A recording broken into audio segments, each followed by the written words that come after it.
एक बार की बात है, एक छोटे से शहर में एमिली नाम की एक छोटी लड़की रहती थी। एमिली हमेशा चुड़ैलों और राक्षसों की कहानियों से रोमांचित रहती थी, जो उसके दादा उसे सुनाया करते थे। लेकिन उसने कभी नहीं सोचा था कि एक दिन उसे खुद कुछ ऐसा भयानक अनुभव होगा। यह एक अंधेरी और तूफानी रात थी और एमिली घर में अकेली थी।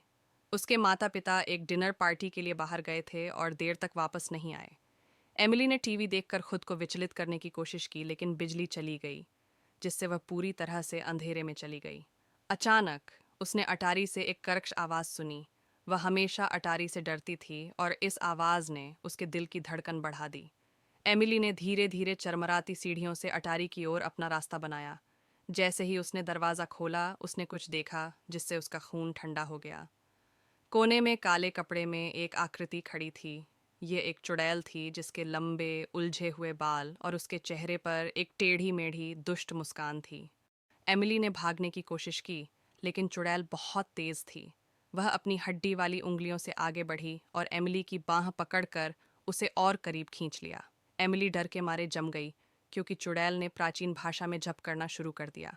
अचानक अटारी का दरवाज़ा खुल गया और एमिली के माता पिता दौड़कर अंदर आए।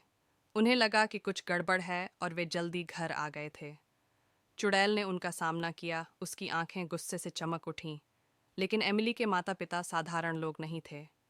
वे जादू टोने के विशेषज्ञ थे और वे जानते थे कि इस तरह की स्थिति से कैसे निपटा जाए। उन्होंने अपनी छड़ी निकाली और चुड़ैल पर जादू करना शुरू कर दिया, जो उनकी आंखों के सामने सिकुड़ने और मुरझाने लगी। अंत में चुड़ैल हार गई और एमिली के माता पिता अपनी भयभीत बेटी को आराम देने के लिए दौड़ पड़े। उन्होंने समझाया कि चुड़ैलें और राक्षस असली थे, लेकिन उनमें उन्हें हराने की शक्ति थी। उस दिन से एमिली ने बहादुर बनना सीखा और अपने डर को कभी भी अपने ऊपर हावी नहीं होने दिया। और जहाँ तक जादू टोना की बात है, उसने उस नगर में फिर कभी किसी को परेशान नहीं किया।